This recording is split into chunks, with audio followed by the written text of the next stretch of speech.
స్వామి నామదేవాయ.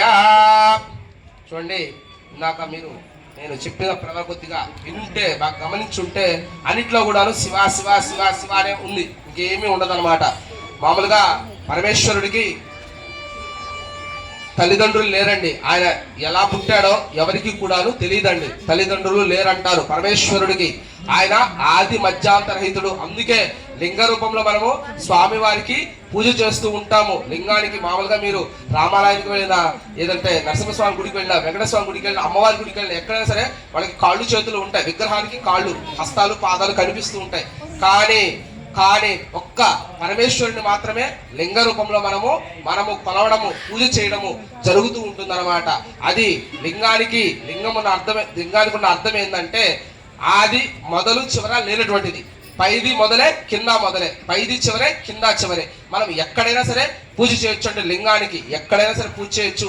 ఏ దిక్కు నుంచి అయినా సరే పూజ చేయొచ్చు. ఒక్క శివలింగానికి మాత్రమే.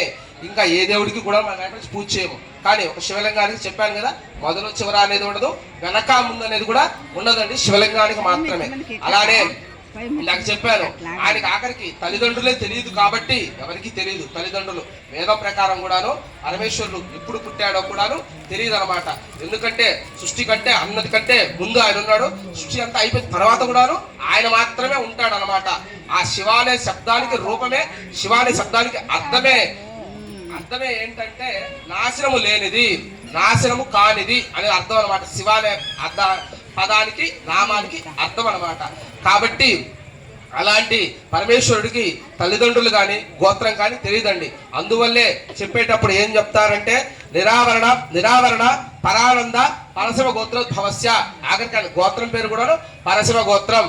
శివుడు ఆయన గోత్రం పేరు కూడాను శివగోత్రమే. అలానే ఆయన ముత్తాత గారి పేరు సదా పరశివ శర్మణ పౌత్నప్త్రే. పరశివ శర్మణ అని ఆయనకి ముత్తాత, ఆయన ముత్తాత గారు అనమాట.